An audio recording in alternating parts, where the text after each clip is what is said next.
800-570-6630. 800-570-6630. That's 800-570-6630. Offers require credit qualification, 24-month commitment, early termination fee, and e-auto pay. Restrictions apply. Call for details. There's a new food show sheriff in town, Podna. Trey's Chowdown Podcast Live will feature celebrity chefs and pitmasters with celebrity mixologists with creative cocktail menus from distilleries statewide. We'll have farmers, ranchers, wildlife experts, fishermen, and more, all for the culinary world and the foodies. Live from the Spoony Studios on the iHeartRadio platform, Trey's Chowdown Podcast Live. Hey everybody, we are back again for another show of Trey's Chowdown Live here on Friday. We're here with John Teaser from Dallas today. John, how you doing? How are you, Trey? Good to have. Thanks for having me. Yeah, thank you. I'm so glad you came in today. It's awesome. No, you know, I love talking, so here we are. Here we are. Okay. We're going to talk with John today about his career. We got a lot of people in the studio today. We got, there's a lot of people out there, isn't there? Oh, God, they're cheering, ringing bells. Mojo's on fire this morning. That's what it is. That station's crazy. All right, let's get right into John. We're going to talk to John a little bit about life and about kind of where he's come from and where he's going and what he's doing now. So let's just get right down to it, John. Mm-hmm. So you're from the East Coast, correct? I'm a New Yorker, born and raised. Okay. My parents lived in New York and also had a house on the east end of Long Island. That's the awesome. Hamptons, they call it. That's awesome. So how old were you when you decided? Let me back up. When you started cooking, did you want to be a chef, or something you just kind of fell into you wanted to do? I was a surfer and a skateboarder. That's right. You did tell me that. And I figured a way to stay at the beach all day long. And at 17, my dad gave me this little wooden boat that he had made. Right. And a 62 Ford Falcon that he bought from a woman in Hampton Bays that was up on blocks. Right. And he said, "You're on your own, son." So, I went to the beach during the day, and I got in with this bunch of guys, and this gentleman named Billy Thorne owned a place called Magic's Pub. And you have to remember, this is the 70s. Right. So this is a red and white checkered tablecloth restaurant. There's no American cuisine yet. There's no Wolfgang Puck or Larry Forgione or Dean Farring, any of these people, right? So this is Americana, like kind of doing like pseudo versions of European food. Right. But this was a pub. We just served steaks and hamburgers and had a deep fryer. I washed dishes.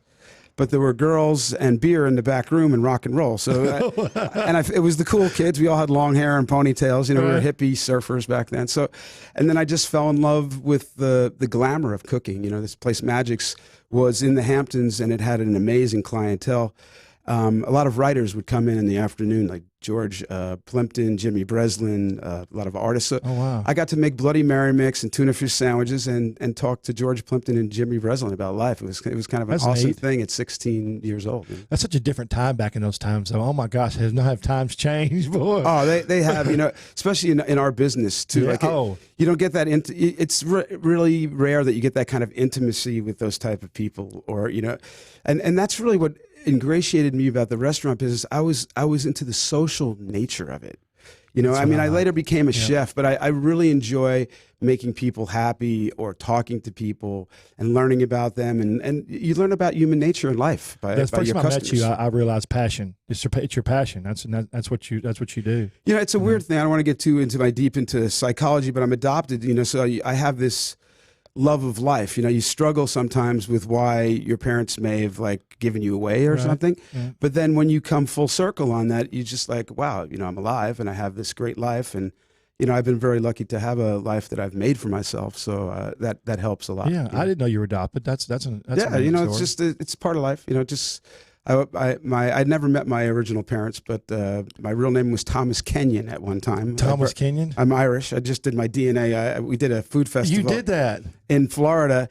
and the gift bag they gave us, there was a DNA test. So I sent it out there. And for years, I didn't know. But when my adoptive parents, my mother passed away, right. She left me a whole bunch of papers. And I looked through my adoption papers, and my name was Thomas Kenyon. So wow. I didn't know that I was Irish. But then when I did the DNA thing, the first thing that came up was Ireland, Scotland, England. It was See, I'm Irish. I haven't done that yet. I want to do it, but you got to do it. You got to do it because. And it goes all the way back to Africa. I mean, some of it's absurd because it goes back to the beginning of mankind. But that's how DNA works. It's we're all coming from one place. It's scary now. First of all, you can't get away with anything. Nobody can. So. Oh yeah, between cameras and. No. and YouTube and Instagram, and you just behave yourself. No, there's can't. Yeah, you have to. Just behave yourself. If you don't, every once in a while somebody slap you on the back of the head. Oh, you'd be quick. surprised. I just see people taking pictures of people doing silly things all day long. Yeah. It's like, I'm just like, It's going to come back to get you. Exactly. So when you left, it was what'd you call it? The Magic Pub? It was Magic's Pub. Magic's Pub. Yeah, I lived in a house that summer. I moved out of my parents' house, and I lived with 4 girls. Okay. And they were friends of mine. Right. And they worked in a French restaurant as servers. Okay. And they were like, you should got to come over. These guys, Pierre and Alain, they had just come from the south of France. Francine Farkas, whose husband owned Alexander's department store in New York City, was the owner of the restaurant. And she brought these 2 French chefs from the south of France back to the Hamptons with her, Pierre and Alain. Alain was a pastry chef. Pierre was a chef and a personality, front of the house. They really both were.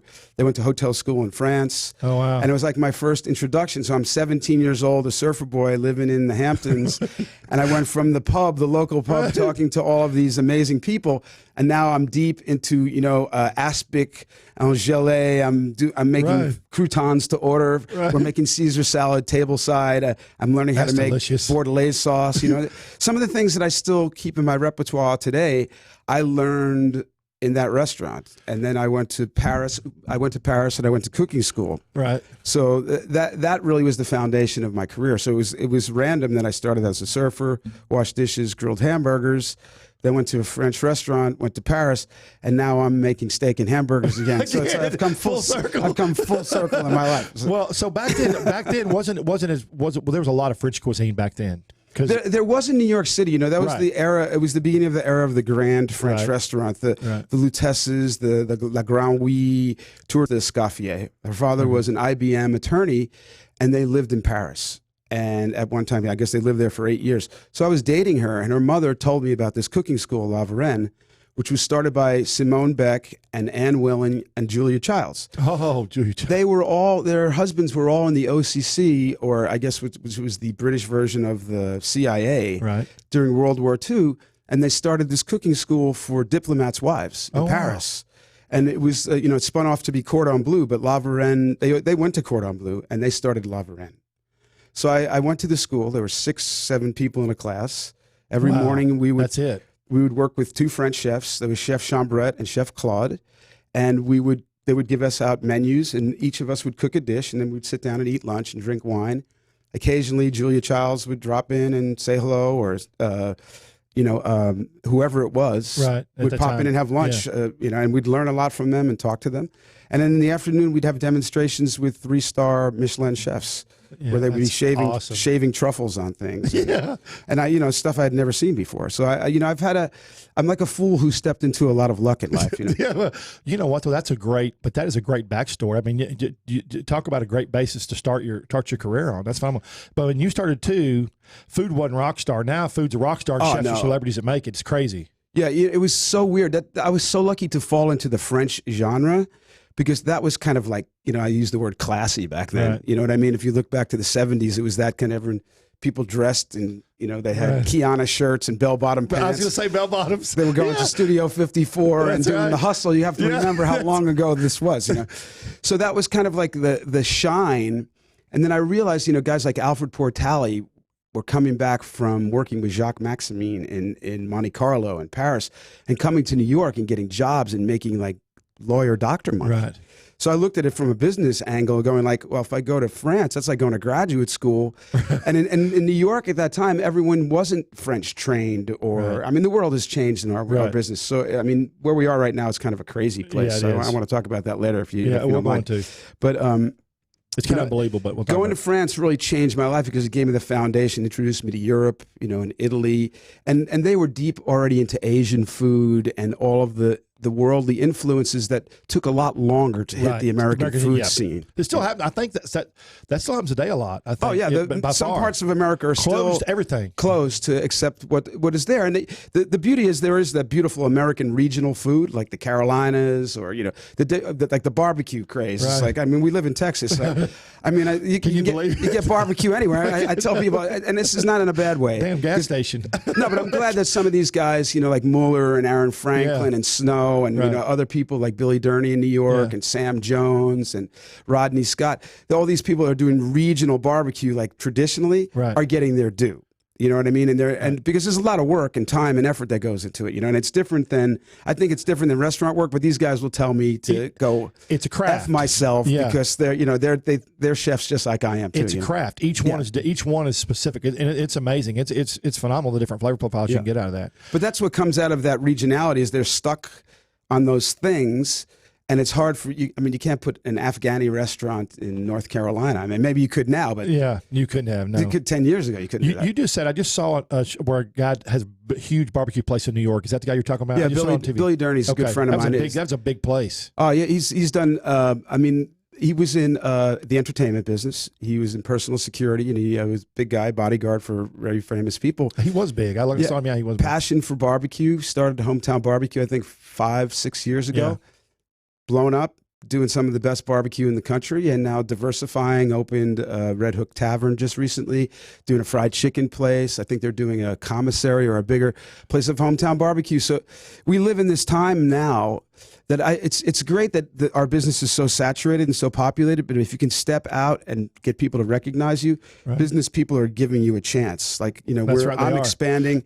Because I'm making money for hotels now because, we're in a phase where a lot of these luxury hotels are in there. They need to be redone. Right. I mean, you're exactly 20 years of luxury is okay, but that was, 20 years ago. That's right. And they need food and beverage to help them. So, Knife at the Highland has really been successful. It was a blessing. I had Spoon in Preston Center there. And it was, critically acclaimed throughout the world for being a seafood restaurant in the middle of Dallas in a shopping mall. Go figure that out. As a chef, that still blows my mind. And then Behringer Harvard asked me to take over 214, but it had to be a steakhouse. So I just went at it. Like, I really was like, oh my God, if Leslie Brenner doesn't like me now, I'm going to open a steakhouse. She's going to kill me. You know what I mean? Because I think, people, there's a certain mentality of critics thinking that once a chef goes into a steakhouse, that they were kind of selling out. But I never understood that mentality. But no, I don't. First of all, not here in Texas. No. And be careful who you call critics. Nowadays, we have so many people that want to be restaurant critics that I just. Well, I have, Pete Wells. I don't know why he did it, but Pete Wells called me about complaining of all things. Go figure. So, and I wondered, he asked me how I handle like people who complain or, we had just opened Plano. So in the first 2 Love weeks. That store, by the way. Well, thank you very much. Beautiful. And I thank you for your support and everything you do for us because we really appreciate it. I know, and you're a great customer, so thank you. Appreciate it.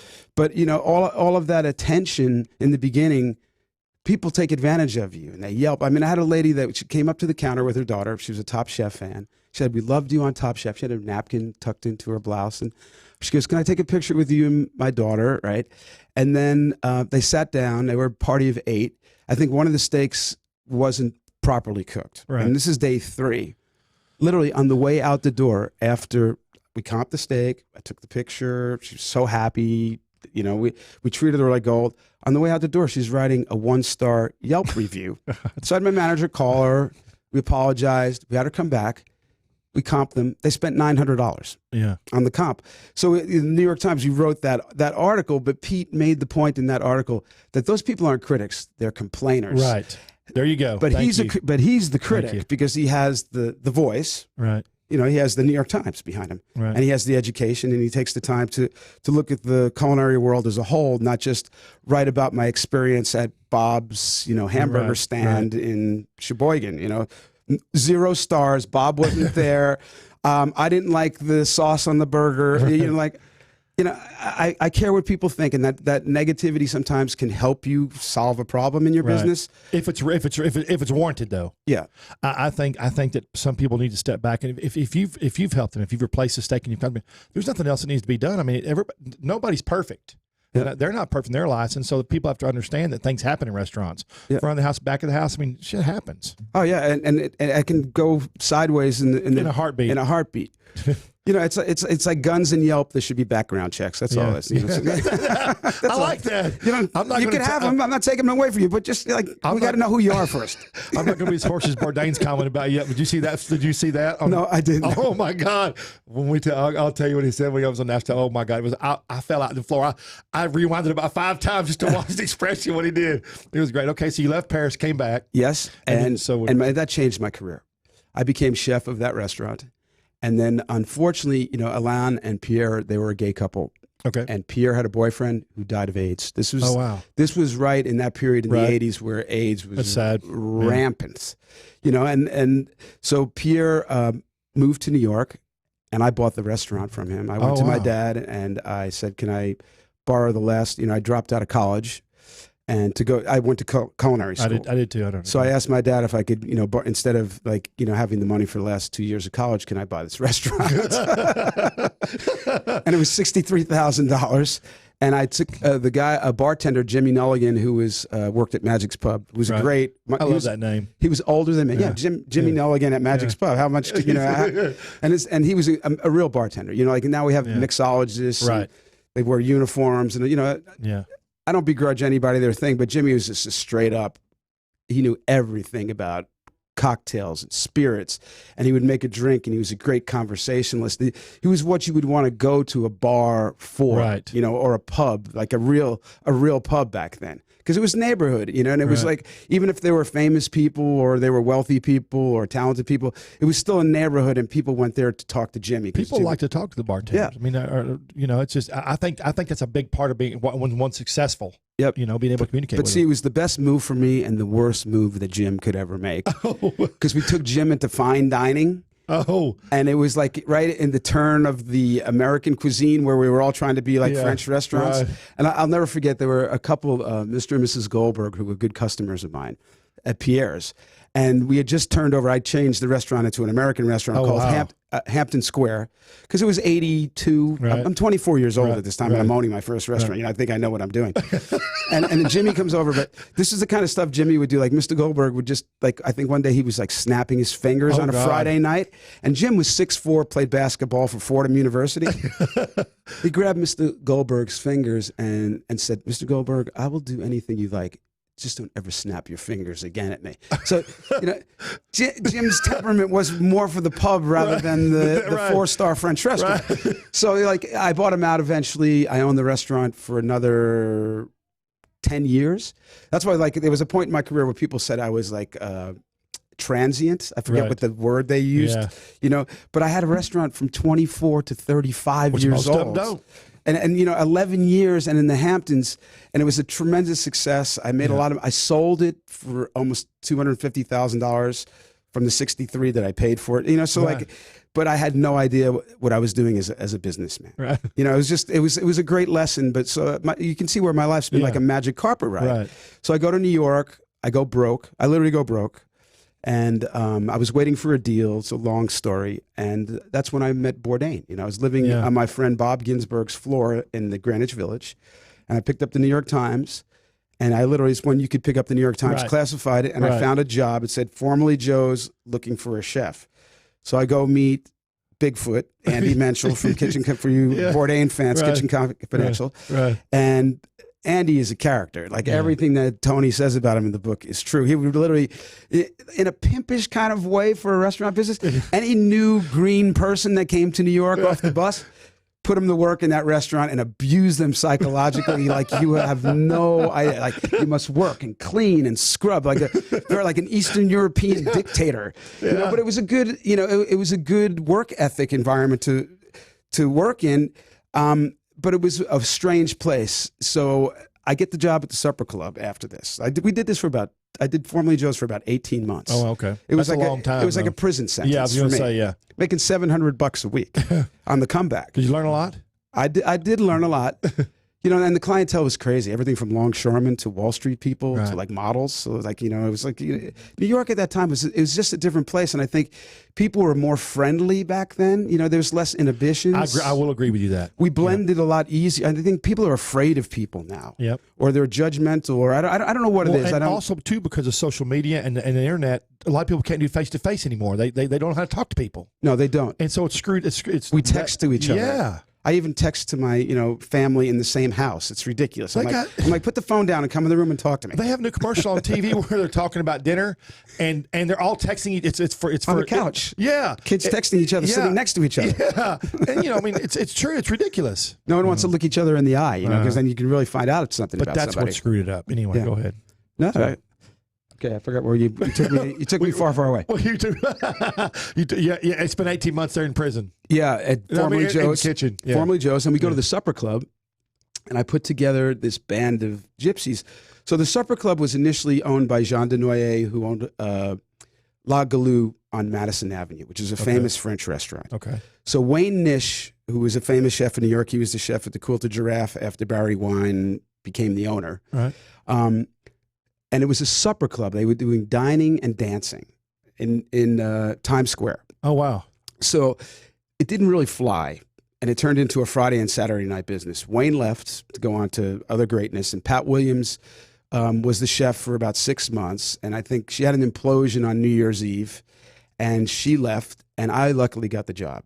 So now I'm making You some... said implosion. Yeah, I'm going to get to that in a minute because it's in Tony's story, Nasty Bits, where he kind of like, he steals my evening, but he doesn't use my name like he didn't use my name in Kitchen Confidentials. He didn't use my name in the story, but every New Year's Eve at the supper club, they would sit 400 people at one time. Oh, my gosh. And the tickets were coming out of the computer like this. My God. And I made one fatal mistake. I had a station where I was doing a hot oyster appetizer, Right. and the guy was also doing an entree. So when you're sitting 400 people, Right. the cook can only do one thing at a time. Right. Because it's just like, I need 20 oysters. Right. He can't stop and put out Right. 35. You can't. And the seating was insane. So we were so far behind. People were walking into the kitchen. It was insanity. And at this point, they let in the nightclub crowd. Oh, my. Because we had a nightclub. That's what I was saying. Is like when the dinner and dancing didn't work, this lady, Raven Solomon, came in and she was doing all of these private events. So we would do like Unplugged with Bob Dylan. And I was doing Tony Braxton videos. And like, Brian Susser. Like we would do all of these things for VH1 and all these things. So I was like catering for like these rock stars. And I was sitting up on the balcony watching Bob Dylan play sound check with like 4 of my cooks, and that was it. I was friends with Blues Traveler and Dave Matthews, who wasn't a superstar at that time, and I had all the roadies and all the guys that worked with those guys up on me in the balcony watching Bob Dylan because they wanted to see this. Those are stories you don't forget, though. Oh no, and then and with Bourdain, who's not Bourdain at this point, Yeah, right. Yeah. and we're with Adam, last name unknown, and Steven Souchef, who are all the pretty much the basis for a large part of Kitchen Confidentials and Tony's. Step up to being a writer and, being a chef and being a writer. Because at the supper club, I went back out to the Hamptons to try to find my career again. And I was trying to do both. And I had worked for a rich doctor, a friend of mine, the Saxes, who are like family to me. And they introduced me to a guy named Dave Glue, who ran Epic Records. Dave introduced me to Mariah Carey and Tommy Mottola. And they were building a huge house in upstate New York. So I was cooking for Mariah Carey, lunch every day at her apartment. And then working at the supper club. And then I was trying to work my way back at the Hamptons at the Inn at Quogue. Okay. So I had this thing going on where I'm going to make some money now. I'm going to get back on my feet again. And Bourdain kind of threw me under the bus and took my job at the supper club. And then went on to... Because you made that mistake? Because I made that mistake. And then he went on to theatro and became a chef and then started... he was already writing books. Right. But then he wrote Kitchen Confidential. Right. So that's... People still talk about that book. It's incredible. And, it's sad that Tony killed himself, and I don't really want to get into that because we could talk for hours about that. I wrote an article on that. Did you see it? I didn't. I've read a lot of them, and I try not to read them because a lot of those articles are written from the time that he was famous. Right.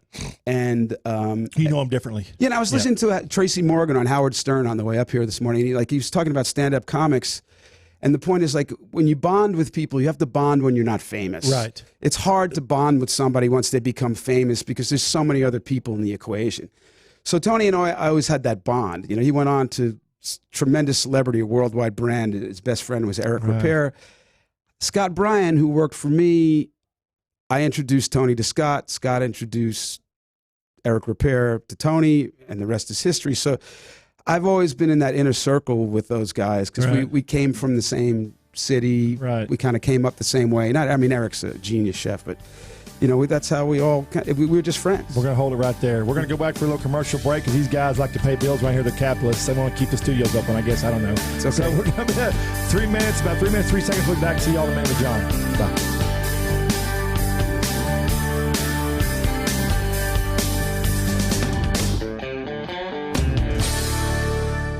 Got an old car? You can donate it, whether it's running or not, to the United Breast Cancer Foundation and save a life. They'll even come and pick it up for free. The United Breast Cancer Foundation has saved hundreds of women's lives through their free or low-cost breast screen exams. But now they need your help. The United Breast Cancer Foundation wants to save more lives through early detection by offering women free or low-cost breast screening exams. And donating your old car, SUV, or truck, whether it's running or not, helps pay for them. Plus, you get a charitable tax deduction. Help the United Breast Cancer Foundation save lives by donating your old car, SUV, or truck. Call now for free pickup. 800-245-0823. 800-245-0823. 800-245-0823. Call right now. That number again is 800-245-0823. It looks like you're losing. I am. Are you losing weight? I am losing. I've lost about 10 pounds. How are you doing it? Funny name, but I've done it with Riduzone. RIDUzone.com, and the stuff works. It's, you get into all that, the molecule this and the found in that. All I can tell you is it makes you feel full, and it keeps your mind off of wanting to overeat. And also boosts your metabolism, so you're burning more. Yeah, Try it today. It's going to work for you like it's worked for Brad and countless other people. Riduzone.com. RIDUzone.com. Fast Track Student Loans can get your student loans out of default, stop any wage garnishments, stop collection calls, and stop seizure of your tax refund. Give yourself a break. Stop the stress and get your student loan payments down to as little as $25 a month based on what you can afford to pay. 800-709-4395. 800-709-4395. 800-709-4395. 800-709-4395. And we are back again with John Teaser for another 30 minutes. Is it teaser or teasor? Here in Texas, it's Tazar. Tazar. Tazar. Johnny Tazar here. No, I've heard people produce it out 4 different ways, so that's why I said it's Tazar. Tazar. Okay. Tazar. Okay, that's good. All right. Like tea, cup of tea in the Russian Tsar, but it's a Czech name from Tesach, which means woodworker. So that is an adaptation. So my adopted parents were Czech, and that's the Americanization they just turned it to. I guess it was Tesar, but I pronounce it Tizar. Did you ever go back to Czechoslovakia when you were a kid with them? You ever travel over there? Never. Okay. I mean, my grandparents spoke Czech, and my parents did, but it was never. I mean, my mother would go to Prague every once in a while, I think later on in life, but I just haven't. I've wanted to go there because I hear it's like Paris and it's beautiful, but I haven't had the time. Yeah, it's a trip. Okay, so we left off. You're in New York. You were at the Supper Club. You're at the Supper Club with Bourdain. So I go back to Bourdain. Takes my job at the Supper Club. I'm at the Inniquag. Okay. And the Inniquag, we reinvented. We turned it into I have been lucky that people are interested in me as a chef and come see my food. So we brought a lot of people that used to go to Hampton Square back to the Inniquag, but it was a very volatile situation. The owner was a little flaky, and the money wasn't there. It was a seasonal business. Boy, so I did it for 2 summers, and then I opened a restaurant in New York City called 13 Barrow Street with 2 of the my friend E.J. Masisco, his brother Michael was on Wall Street, and another friend, John Hawthorne, his brother was a bond trader at the time, Billy Hawthorne. They put up all the money for this restaurant in Manhattan. Bonds. I saved $10,000 that summer, and I actually secured the lease. Oh wow! So I went to New York City. 13 Barrow. Got a real estate agent, right? And I signed the lease with the only $10,000 I had for a restaurant for 10 years in New York City. That wasn't in there yet. That wasn't even there yet. And then I went out and found 2 buddies of mine to put up the money, and we did it for I think $400,000. Which is a lot of money, but to build a restaurant these days, it's nothing. No, yeah. And it was an overnight sensation. That's awesome. And we ran it for 4.5 years. And it really, that's what got me into food television. I was doing the Food Network, and all the celebrity chefs were eating in our restaurant. It was a 50-seat restaurant. So that kind of changed my life. But then when it ended, it also changed my life again, because I had to reinvent myself yet again, and that was hard back then. It was hard. It was different back then. It was hard for you, but I'm going to keep telling you this. It's your passion that makes you through all that. A lot of people would have quit. I mean, It just happens. But nowadays, too, I think that restaurants have to evolve and change. I think 5 years, and you have to make some kind of change in a restaurant. What do you re-spruce it up, full menu, something? You had 5 years, I think, is the longevity. Oh, you're absolutely right, Trey. And it's also, they even make equipment like that now. Like stoves would last forever, but kitchen equipment, 4 or 5 years. So if you're a restaurant owner or you're thinking of owning a restaurant, you better have the money saved, because every 4 to 5 years you have to kind of refurbish the whole thing, and also take a serious look at your menu. I mean, I do that every day. Oh, yeah. You know, even though we are perceived as a steakhouse, you know, we do a lot of other things. Oh, yeah, you do. And I try to keep that seasonal and keep it moving forward, and you know, all that kind of stuff. It's a full-time job. You know, it's a day-to-day grind. I mean, chefs, minute by minute, hour by hour, week by week. You don't get a day off. No, you don't. You get time away. You get time away from the kitchen, but you don't get a day off. No, you don't. You can't. Hey, so you left 13 bars closed down, and then you 13 Barrow Street closed down, and then we sold it to these guys who hired me to do it for about 3 or 4 months. Big mistake. Oh God! The first time I ever walked out of a job in my entire life. You know, it was too much. I couldn't go home. You know, like, it was my restaurant. I started it. I created it, and then we had to sell it, and then I had to go work for some other guys, and it just wasn't working out for me psychologically. And then I got a job in the Flatiron District. I ran this place called Hush. And then I made this move to Wall Street. It was a restaurant called Vine. And it was right across from the Stock Exchange, 25 Exchange. Oh, wow. It's a Bobby Vans now, I think. And that was the low part of my career, because it was the time in New York, we just switched food critics. Bill Grimes became the food critic. Right. And he was bashing everybody, like Charlie Palmer, all these famous French restaurants I was talking about earlier. He was trying to move the scene into a younger, more progressive scene. And when he came to review Vine, he gave us 1 star, which I had never, ever gotten before. And he said, John Tizar is good, but in a very easy listening, middle of the road sort of way. Was this? I can still remember this. And this is, I guess, almost 20 years now. Yeah. So I laid on the couch for 3 days feeling sorry for myself. Had a huge fight with the owners. You know you can't read those comments, John. Back then, I didn't know any better. And it was the New York Times. Yeah. And the next night, I had to do Chefs and Champagne with the James Beard Foundation in the Hamptons. And I was right next to Bobby Flay, Rocco DeSpirito, and Alfred Portali. And everybody in the room had read my 1-star New York Times review. I had a great dish that night, but it wasn't exactly the best night of my life. Right. You know, like, I'm like wondering why people. Did anybody rib you on it that night? No, it was one of those things that people just don't. They stop talking to you. You stopped talking. It was one of those moments. You know, it's like it wasn't even. It was that bad that it's different in some places because people will rib you. Yeah. But in New York, when people stop talking to you, that's it. It's time to look around and maybe make some moves. Make some changes because some bad stuff's about to happen. Yeah, that's pretty funny. So I've had. It's not funny, but it's funny. It's funny now. Yeah, it's funny now. Yeah, it wouldn't have been funny back then. Back then, it wasn't very funny. No, I've been plenty of those in my life. Trust me.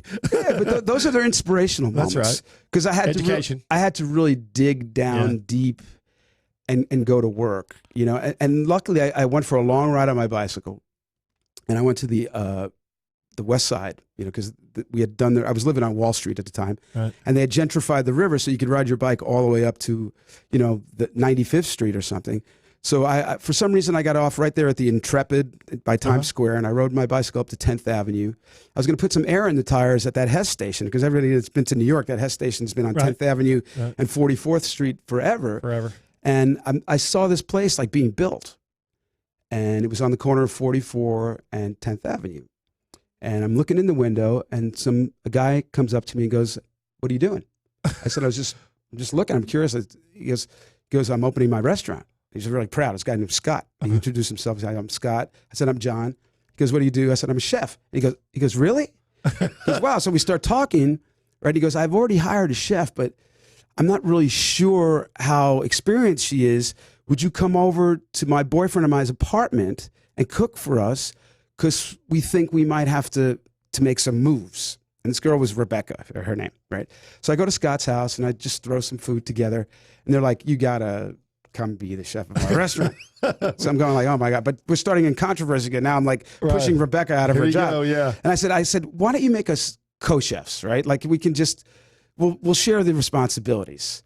So and Rebecca was cool with it. So we did that for a year, and it worked then. That's yeah. fine. And she stayed. She basically turned into my sous chef, which was okay because she really didn't have the experience, Right. And it wasn't fair. So we just kind of really worked peacefully together, and we turned this place 44 and 10 Hell's Kitchen into an overnight success. And I was kind of reinventing my career. We started doing like 12 brunches on a Sunday, and I think to this day, I drove by there a couple of months ago. They're still doing 300-400 brunches on a Sunday. Wow. I mean, it's a neighborhood restaurant. Yeah. But we did better than average So food. it's still there? It's still there. That's awesome. Years later, it's still there, and we had done better than average food. Right. I was sautéing fresh seafood to order. I was bringing all of this French and bringing it more simply to the plate. Right. American bistro, kind of what's happening now. Right. We did it back then, making it more affordable, but the quality, not sacrificing quality for affordability. Right. And then 9/11 happened. Oh, boy. And I had lived across the street. I was living down there on Wall Street. I had friends down there too, yeah. It was terrible. I don't want to go through it all again. I still get goosebumps. Yeah. Saw the second plane hit the building. Anyway, so, I'd always gone, I was a snowboarder. Right. As I got We older, talked I got about- into snowboarding, from surfing as a natural transition. And I said to myself one day, I said, this is not a good time to be in New York. I'd had to move uptown. I sublet an apartment on Central Park West, a little studio for an actor that had gone on a road tour. And I was riding my bike every day to go in 44 and 10. And I thought there was much more in my life for me. Like, this was great for now, but this was only what was next. Sure. And I'd been going to Squaw Valley in Tahoe for years. I love Squaw Valley. Every Christmas. Yeah. So I said, how come I've never been I think one morning I woke up and said, how come I've never been the chef of a resort? Everybody loves my food, all this stuff. So I went to Squaw. I would always tell my staff I'm going to see my brother and sister-in-law who lived in Vegas. Right. So I'd go there Christmas Eve, spend Christmas with my brother and sister-in-law, and then for 4 days I'd jump on a Southwest plane and sneak up to Tahoe, fly to Reno for $59, rent a car, go up Mount Rose Highway and snowboard it at Squaw. Yeah. So I get off the chairlift one day and I said, how do you get a job in Squaw Valley? And some guy goes, they're building this huge project in Truckee.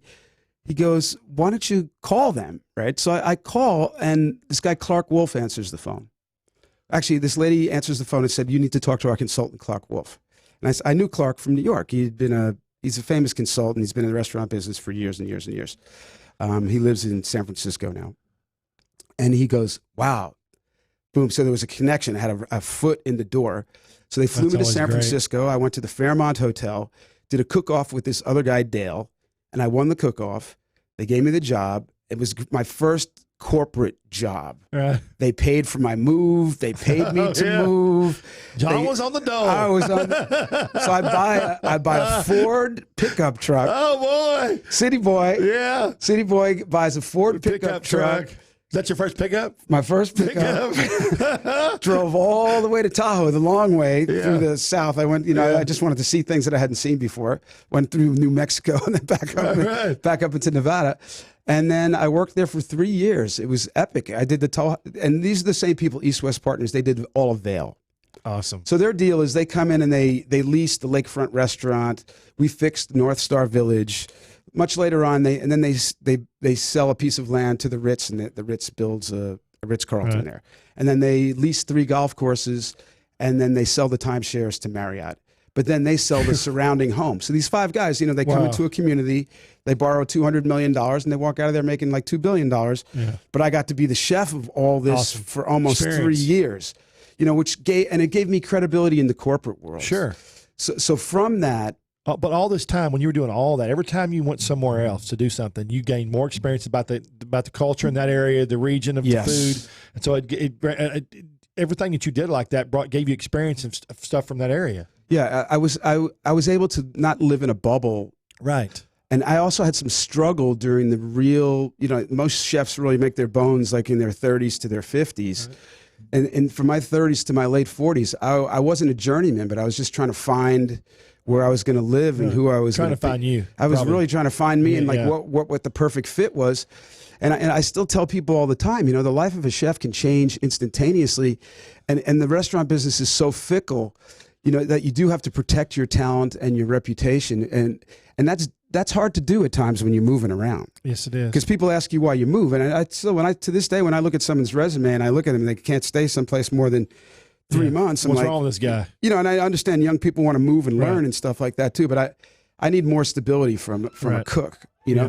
So from that, luckily, I was burning out in Tahoe because I was snowboarding 110 days a year.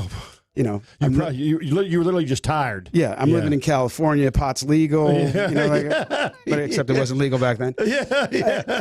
And I'm going like, this is great, but there's more to my life. Right. And I'm living in this 3 split level condo with a view of the lake. I'm like, I could stay here. I could live here forever. But you weren't happy. You were trying to find. There's something in my soul as a chef that I need to be in I need to be in the mix. You need something more. Yeah. So a fishmonger, Chris Lazicki, who worked for this company down east, calls me and said, Rick Moonen is looking for a chef. He got a deal in Las Vegas. So I fly from Tahoe to Vegas. I meet Rick at Charlie Palmer's Steakhouse in Mandalay Bay. Rick and his partner love me.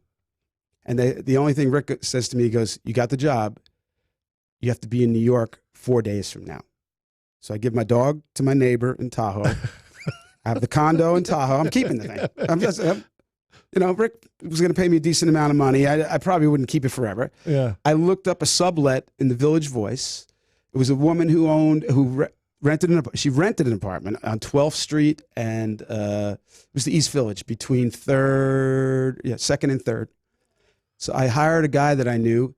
I took everything out of the apartment, put it in storage. I hired a guy to strip the floors and paint the apartment. I rented a Ford, went to IKEA, outfitted the apartment all in 48 hours, went to lunch on Monday at RMC Food in New York, got in the program. And what was happening at the time is that Rick's 2 chefs at RMC Food in New York were leaving. Anthony Amoroso went to work for Michael Mina at the Bellagio.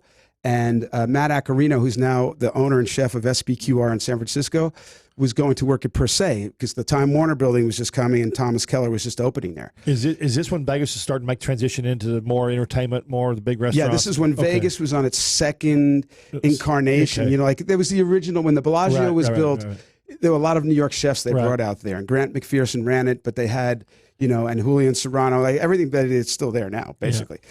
So that was the start of the second wave of Vegas. So Mandalay Bay was doing the same thing. They had Chotero, who had all these restaurants in New York, China Grill, and there were like 100 venues. Right. And, ironically, Bruno, who's the chef of Bouillon now, who replaced me at the Mansion, was the chef of Mix at Mandalay Bay at the same time. Oh, wow. So that's what happened. I wound up working in New York. Rick and I fought like cats and dogs in this period of time, but his partners figured a way to get me to go to Vegas. So I was working 4 days in New York, 3 days in Vegas, and then I flip-flopped. I was living McCarran Airport to JFK. Okay. Not sleeping, and I had my little pied-à-terre on 12th Street, and I had the condo in Tahoe. At this point. So my life's turned upside down, but I'm back in the mix, and Rick just gets 3 stars from the New York Times. You're right. My career, I'm like, this was like an infusion. It was like a B12 shot. That's right. And I had no idea what I was doing because I stepped into like one of the busiest, like most popular restaurants in New York, and these 2 young chefs were kicking some butt, man. So I learned, and we were running this thing like the French Laundry. There was a pass, and there were squeeze bottles and eyedroppers, and I'm like, the haze of Tahoe's like wearing off me. Right? So, but it was the greatest gift of my life because Rick's this tremendous celebrity chef in New York. It's a 3-star restaurant. I'm working with the 2 of the brightest young talents in America who prove themselves later on because they're on their own now. So I get injected back into this world, and it reinvents my career one more time. And now we closed. Unfortunately, Rick had to close New York a year into this because of the rent. It was a Rick problem, not a John Tizar problem. Yeah. But then I'm in Vegas, and I'm the chef of Vegas at this point. And Rick and now we're buddy. We worked out our issues. Because when you work for a celebrity chef and you have a kind of reputation yourself, it's a little difficult at times because there's friction, and we had 2 different styles of cooking. And there has to be a lot of trust. You think Eagles ever enter into that at all? I think so. And Rick was at a really vulnerable point in his life because he was losing the restaurant in New York, and that'll mess with your head really hard. Always. Yeah, and I was really trying to be respectful. Yeah. But it was hard because I was garnering attention. So that's rough. And Rick's going through a rough time, but he has all this opportunity, and here I come with all this energy and passion. But he needed that. Yeah. So we fit, and we're still great friends to this day. But I did that for about 3 years, and it was great because my family lived there, so I got to be near my brother and my sister-in-law. And the only bad part is I bought a house at the top of the boom, and I bought a house for $348,000. Did you sell and I it? thought I was a baller. I got the job at the mansion. I'll show you how that happened. But I wound up short selling this house for $121,000, and I had one of those. I learned about the housing market. Yeah, my dad told me not to build a new subdivision, and I was building my first house I was built a really big house. My dad said, "Don't build that house; it's not going to do what." Well, I lost my ass. Yeah, I was lucky that everybody lost their butts. yeah, and I short sold it. It affected my credit, but I'm actually for all those out there, you can fix your credit. you can. I looked at my credit report is 740. I was like, looked at it the other day. I was like, damn, success is. It not only helps you it helps you in all types of ways. Paying your You bills. can correct anything in America. You just got to work at it. Paying bills on time really helps. It's amazing. Maybe this restaurant business might pay off after all, after 40 years of doing it. That's But right. I still live day to day in this business. You have to. Okay, so you came to Texas. Yeah, a headhunter called me and said, "Would you want to replace Dean Faring?" I remember that. And I was like, I put my hand over the phone for a minute. And I was like, "Are you kidding me?" And I also knew that this was also the highest paying chef job outside of owning your In own Dallas. restaurant. Yeah. Because Dean was a legend. Right. I mean, there's 27 years, the godfather of Southwestern cuisine. And we didn't know that he was moving on to the Ritz. I was like, I didn't even ask. Like, where's Dean going? I was like, he's leaving? He said Thank he was you. on a plane with you.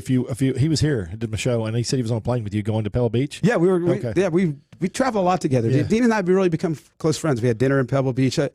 I owe my career here in Texas to Dean because Dean laid the groundwork to it. That's what he said. And he's made it possible for all of us. There's not anybody. He said he laid the groundwork for all the chefs of today's time. He really did. And he's still a baller. He's still an icon.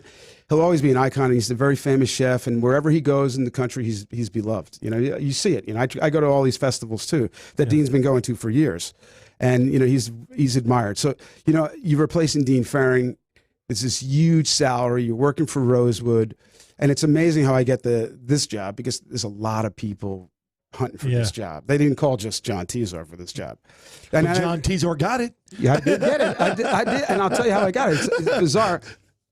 Everyone thought Mrs. Hunt owned the mansion at that time, but I think the mansion had financial difficulties, and Meritz Wolf had kind of come in and bought a portion of the mansion. Okay. For cash infusion, maybe. Yeah, and they were floating the mansion at the time. So they had a large say. They really had the say in what was going on. But you still had to go through the Hunt family, meet Mrs. Hunt and the whole 9 yards. Sure. And then you had to go through Rosewood HR, corporate. It was a big...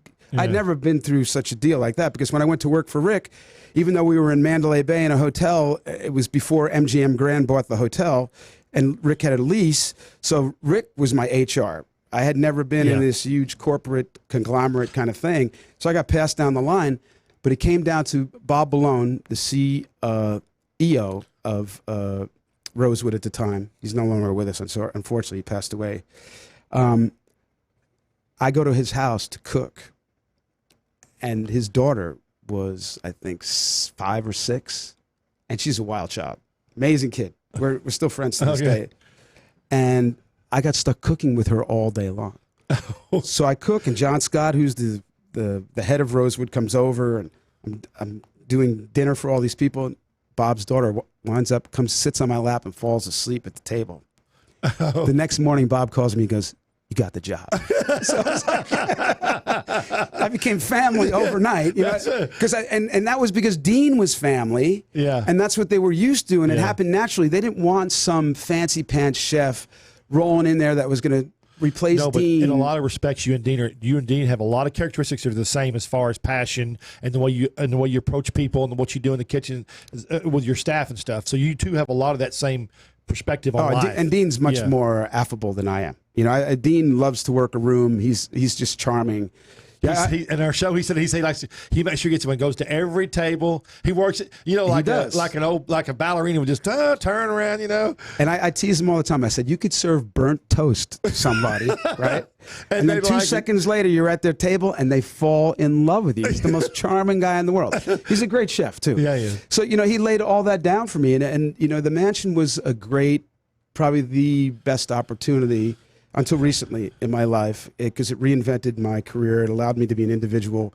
And then Bob and Rosewood let me do the renovation. And it was a different time than now. We were still doing fine dining, but I was able to do that chef's room and bring the 5 stars back and get the mobile stars back and really have people in Dallas embrace and who I was as a chef, and also get to know me personally, because when you're at the mansion, you got to walk that room. Right. Like I think one of the first nights at the mansion, I'm cooking dinner for Jerry Jones, Alan White. I mean, T. Boone Pickens is at another table. Rich Pickens. Yeah. And the who's who of Dallas, it was just crazy. And the Hunt family's over here. It was just, legendary. You hear about Texas. Right. So the first night I'm cooking for everybody you've ever heard in Texas. Yeah. All the stories. Next week, President Bush is coming through the hallway, and Dick Cheney's staying in the hotel. It's a surreal experience to be the chef of the mansion on Turtle Creek, especially back in that time. Yeah. So it was the greatest opportunity. But then I had issues. We were working with Bob. We were going to sell the mansion for flip. And these guys from the Arab Emirates were going to buy it. And they offered Flip, I think, like $60 million or something like that. Flip didn't want, he wanted more. He wanted 80 or something like that. And they turned the deal. And then September 29th came around. Woo! The world crashed. Flip went back, and those guys were gone. And the hotel went through extreme cuts. I mean, even to this day, I love that place, and I will never begrudge that experience. But the mansion got hit hard, culturally, because people aren't into fine dining. Right. Economically, it was sold to a Chinese company. So it kind of lost its focus, I think. Right. It's, and that's kind of sad for us. When I'd sit with Dean and Bruno and myself, and even Abner Samuels and Wolfgang Puck, every once in a while I'll get to talk to him about it. Yeah. We're all sad because the mansion really was a large part of Dallas, but Dallas is changing. Yeah, and that's a sign of the changes in Dallas. The bar, it's always going to be an institution, but they're just not giving it the same love and attention that it used to have. But it was one of the greatest opportunities in my life, for sure. So now let's talk about Knife in a second time. Let's talk about Knife. Knife Steakhouse, Knife Burger. Yeah. You're in Dallas. Now you're in Plano. You got Knife Burger. You got the butcher shop in Plano. We're so lucky. Behringer Harvard gave me Knife. People have embraced it for over 5 years now. I love it, by the way. Knock wood. We dry age meat. It was a whole process. We have a book. If you don't know about us now, come check us out. Google us. I'm sorry.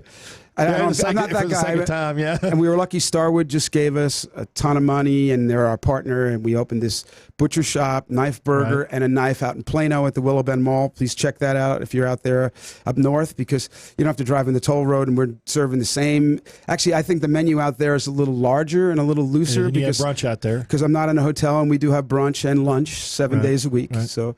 And it's a beautiful restaurant, so check it out. You have Knife Burger in Fort Worth, in the new Crockett Food Hall. 7th and Crockett. I have to tell you, Fort Worth is an amazing town for steak and hamburgers. They really have embraced Knife Burger and been so kind to us. And there's a big difference between Fort Worth and Dallas, and I love them both. But it's the people in Fort Worth have just gone bonkers over our burgers. So thank you guys for all of that. I really appreciate it. Everybody has. Yeah. Won my top award. We're lucky. Thank you. No, thank you very much. It's all about It's all, that's why we call it the Ozerski. It was Josh's. That's right. Yeah. It was Josh's perfect hamburger. Yeah. And it's proven itself because people love it. Yep. And you're opening up Laguna Beach in Orlando. Yeah. From the success of Knife, we've been so lucky. This is what I was saying earlier. The hotels, a lot of these hotels need gentrification. And they're using food and beverage to invigorate and keep people, and retention, keeping people on property. Right. So through the success of Knife with the management company, I got a deal in Laguna Beach at the Marriott Cliffs Resort. Right. We're going to be opening Outer Reef, which is a reinvention of Spoon. Right. And that'll be open in late September. It's coastal seafood from Baja to Seattle. We're going to be on the West Coast. I'll have some East Coast seafood, but it doesn't make so much sense to fly it all the way across the country when I have the ocean right there in front of me. So we're not going to do exactly what we did at Spoon. I'm going to have to focus it on the West Coast, and that's what I'm very involved in right now. And lucky enough, a good friend of mine, Mark Stone, who had worked with Morimoto for years, and took Morimoto out and got him all these restaurants that he has now, came to me a while back and asked me if I wanted to open a restaurant in Hawaii. And I was like, wow, Hawaii. I said, yeah. And that deal, it's still in the pipe, but it's not moving too quickly. And there's an owner's wife who doesn't want to do all the things that everybody else wants to do. So that could happen or couldn't. And if I do it, I'll do it with Sheldon from Top Chef because he lives in Hawaii. So time goes by. I think this thing's like, I went to Hawaii. It was great. The deal's not going to happen. He calls me like 3 months later and goes, you want to move Knife to a Ritz-Carlton in Orlando, Florida? And there was another one, again, I put my hand over the phone because I don't want to be too anxious. I count to 5 and I go, yeah, that sounds interesting, So Orlando. Yeah, we work out the deal. These hotel deals take a long time to work out because you got to go through owners, you got to go through management companies, and when you're dealing with Ritz and JW Marriott, you got to go through so many layers. But we fast-tracked this one because the one in Laguna has taken almost 2 years to get on track. The one in Plano, it's Starwood Equities, but it's still like dealing with a hotel group or a hedge fund, So that took almost 2 years to get done. But Orlando is going to be open in January, and Laguna is going to be open in September. So I have a few months to do it, and that's going to be a Knife. It's called Knife and Spoon. We're putting both concepts together. That's the Ritz-Carlton Grant Lake Resort in Orlando, Florida. Hey, catch us next week, y'all. Trey Chapman live on Friday. Thank you.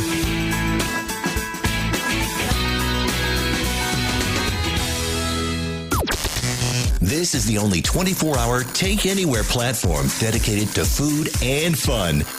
We're Spoony. News this hour from townhall.com. I'm Rich Thomason. Jobs, jobs, jobs. Short and to the point, the content of one of President Trump's latest tweets. The president referring to the government's April employment report. American employers grew their payrolls by 263,000 jobs.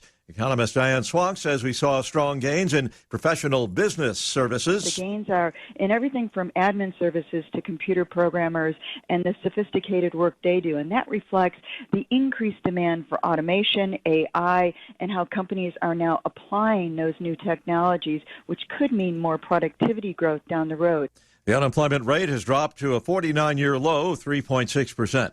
President Trump says enough is enough. He says it's time for Democrats to let go of the Russia collusion delusion, as well as all the baseless talk of obstruction. It's done. We've been through this.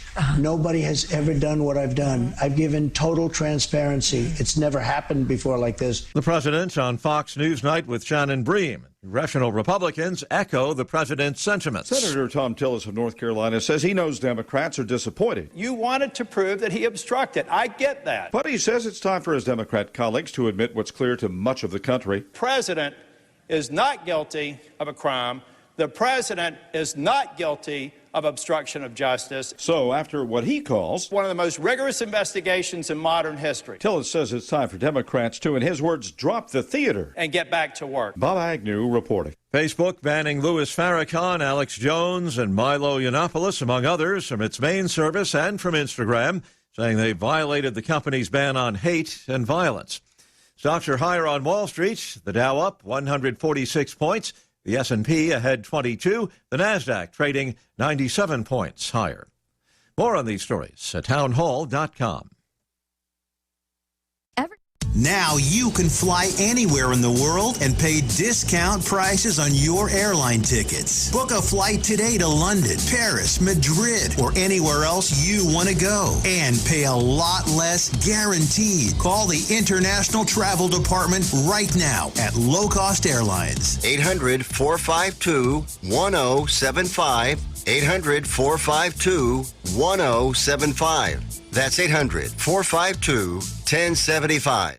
Dr. Ken Brown here, host of Gut Check Project with my co-host Eric Rieger. Eric, we've been seeing Mojo guys over there and over here at Spoony talk about Atrantil for bloating. I've seen in my practice that Atrantil is a whole lot more than just a bloating product. Yes, it does a whole lot more than just fix bloating because of the polyphenols that you find in Atrantil. You're exactly right. The polyphenols are those molecules that we find in the Mediterranean diet. It makes vegetables and fruits very colorful. What are some of the things that these polyphenols do, Eric? These polyphenols can actually stop inflammation. They can help you have more energy. They can help you with anti-aging. And polyphenols are great for athletes. It sounds like it's going to help a whole lot more people than just bloating. Tell me how everybody should be taking Atrantil. If you want to dose Atrantil, it's 2 capsules 3 times a day, basically with your meals. But if you aren't bloated and you just want that polyphenol intake every day, 2 to 3 capsules a day will work for you. Go to lovemytummy.com/Spoony.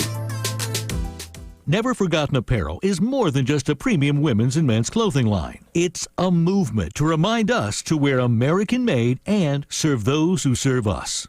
Our heroes. Never Forgotten Apparel gives 20% of their total sales to nonprofits that support homeless veterans and off-duty firefighters, and 50% to individual veterans and firefighters in need nationwide. Check out neverforgottenapparel.com. Use promo code MATT, M-A-T-T, and get 15% off your purchase. There's a new food show sheriff in town, Podna. Trey's Chowdown Podcast Live will feature celebrity chefs and pitmasters with celebrity mixologists with creative cocktail menus from distilleries statewide. We'll have farmers, ranchers, wildlife expert, fishermen, and more, all for the culinary world and the foodies.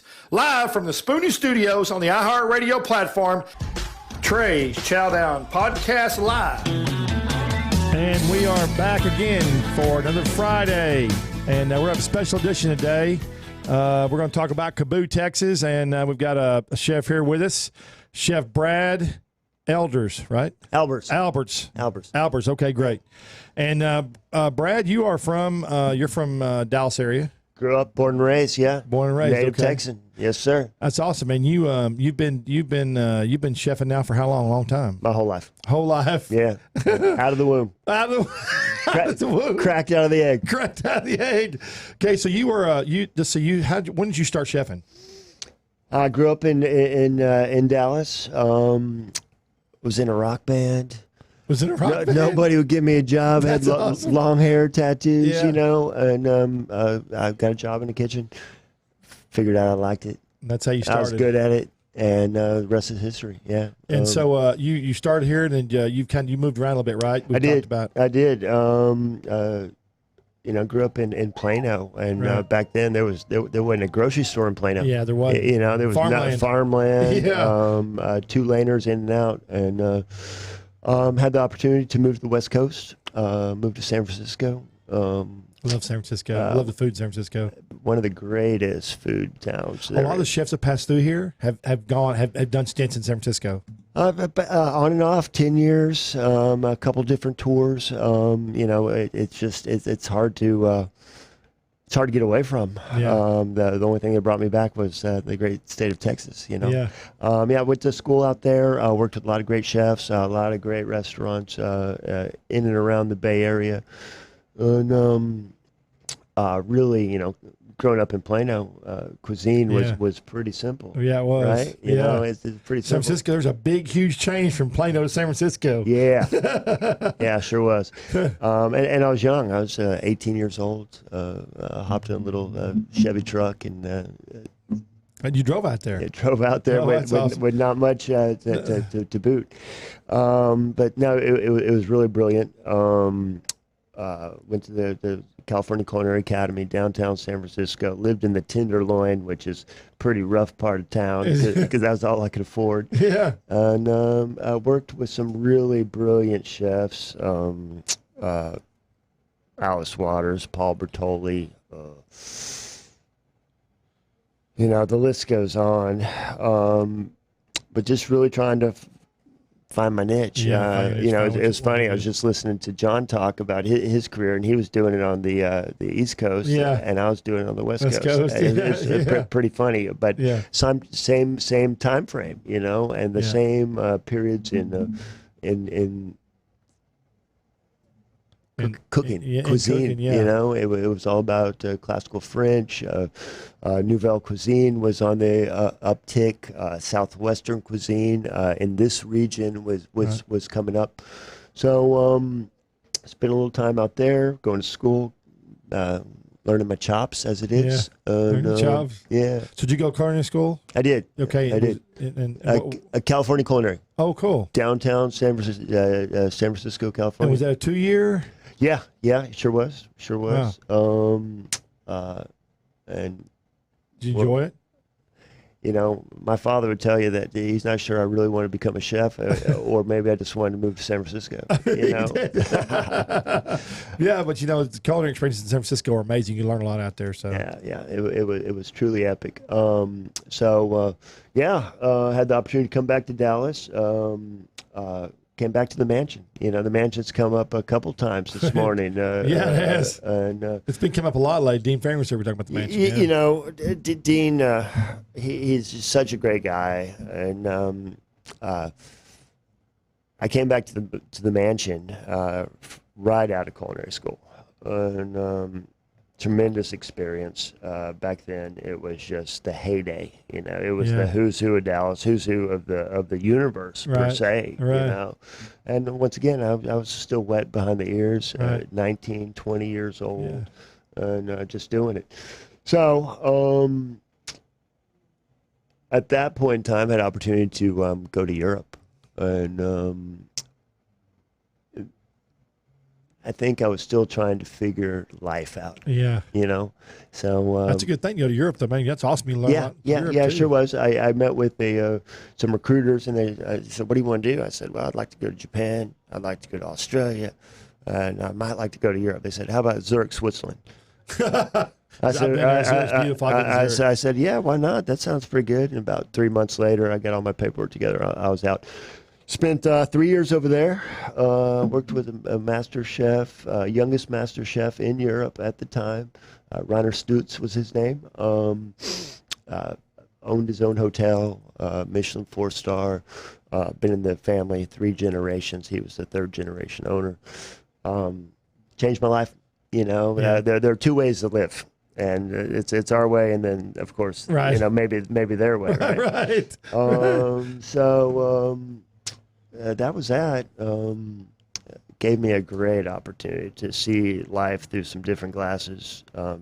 Growing up in Texas, you know, I like Mexican food. Yeah. I like barbecue. Oh boy. I like, you know. Yeah. I like sunrises and sunsets. You know. I know. So learning, you know, my German wasn't that great at that point in my life. It's got a little better. My French is so fair. I speak pretty good Spanish. But being working in the kitchen, you got to be able to speak Spanish. You do. Yes, sir. So yeah, that was it. Came back to the United States. Went back to San Francisco. Got my first real big gig. Place on Fillmore called the Hillcrest. And I think I was 23, 24 at that point.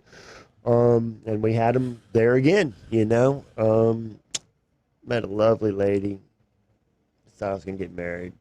And wanted to be a little bit bigger fish in a smaller pond, and started looking to once again trying to reinvent ourselves. Yeah. You know, if you're just sitting at this table, you're never going to get there. That's right. You know what I mean? That's right. So that was that, and a lady by the name of Ann Lindsay Greer, one day called me on the phone. She'd come across my resume somehow. And she said, I work with some people in Dallas, Texas, and would really like to fly you to Dallas. I was living in San Francisco. And we've got these great opportunities. We're open. We have this Italian concept we want to open, and we have this seafood restaurant in Highland Park Village. So flew to Dallas. I met with a gentleman by the name of Jack Knox. He had started a restaurant called Cafe Pacific back in the early 80s. And still open today, 43, 44 years of success, Yeah, wow. You know, Dallas landmark. And, came in, met with Jack, and the rest was history. We opened up Patrizio, a little Italian restaurant called Patrizio. Yeah. And I did that for, 15 years, 16 years. We opened up a couple of those, worked with Jack at the cafe. Executive chef, corporate chef, vice president of operations. Enjoy that. That was awesome. You also worked for ADVs. I did. Yeah. You know, I started growing gills at Cafe Pacific. Yeah. You know, being landlocked in Dallas, Texas, you know, we have to do some research and figure out stuff about the Atlantic, about the Pacific. Right. You know, we're not down on especially from Plano. Yeah, that's right. It's a little bit of a drive to the Gulf, you know. It is. One thing led to another, and I came across a couple cats, Larry Foles and Guy Villavaso, and they had just started a restaurant in Austin called Eddie V's. And it was Did ADV start in Austin? It did. It did. Okay. I thought it started on the East Coast. No. First Eddie V's was in an old tire store on 6th Street in Austin, or 5th Street in Austin. Awesome. And that was number one. And I joined on a couple years later. Opened up Fort Worth, Dallas. They later sold Eddie V's to a larger conglomerate, Darden, and they have other great restaurants: Capitol Grill, Seasons 52. Restaurants. I like all the restaurants. Restaurants of that ilk, you know. Yeah. So that kept me traveling for the last 11 years. Yeah. Really. I've been living in Florida the last 6 years. Fishing, living. Yeah, you know, growing gills. My gills are bright red. That's right. Yeah. So you came back and you're at the Cowboys Club. Cowboys Club at the Star in Frisco. That's right. It is just next gen. What a great opportunity! I'm truly blessed. I'm so excited to be home. Been traveling around a little bit. Been back in Dallas for 3-4 months now. Been at the Star. It is such an awesome thing. That's a great venue, isn't it? It is. It is. For anybody who doesn't know anything about the Star, first off, it's the world headquarters for the Dallas Cowboys, right? America's team, right? Yeah, that's right. Go boys! That's right. It's where the team offices, practices. It's where all the deals are made, and then the Cowboys Club is a private social club. How many members? It's so private, I don't even know. Yeah. 25,000 square feet. It is an expansive space. Huge. It is, once again, it's the members, the players, the coaches, other home. It's really their space, and I'm so fortunate to be part of it. Overlooking 2 practice fields, 1 turf, 1 grass. Is it a different menu every day? Or is it, every month. Every month. Every month, and that's the commitment that I have to the members and everybody else associated with the project. Is the first of the month. Starts on the first every month, and we roll a new menu every month, and with a high degree of seasonality. Regional flair. That's obviously, awesome. It's out in Frisco. Sure. And being from Texas, I definitely have that peace in my soul. And So is it a big menu? How does the menu work at the Star? It has been a big menu. I've slimmed it down a little bit. A little closer. We're slimming it down a little bit at this point, just to keep it moving forward. In Texas, there's really a couple seasons, right? Right. Hot and cold. Right. Yeah. Really trying to emphasis on small plates, entrees. We have a brilliant pastry department as well. And it's 3 food services a day. We have breakfast, lunch, and dinner. Is that every day? Every day. I didn't know that. Every day, 7 days a week. So people come in there anytime they want to if you're a member? 7 a.m. until midnight every day of the week.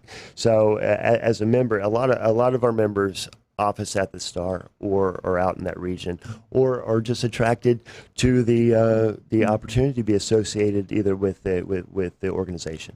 Okay.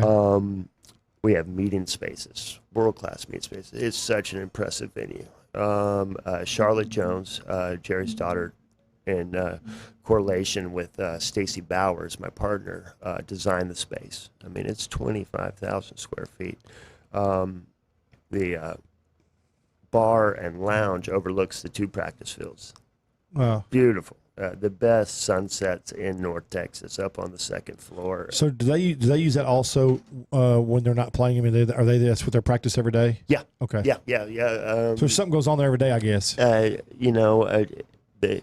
People ask me all the time, do the players hang there? Well, yes, they do. Does Jerry come through? Well, yes, he does. Are the coaches there? Every day. It's just one big family. Yeah. And it is a privilege to be part of it. Is the menu go from steak to fish to is it Italian? It's funny with my repertoire and my history. I'm a seafood guy. There's no bones about it. I'm 25 years in. I got my master's captain's license. I actually own some fishing boats.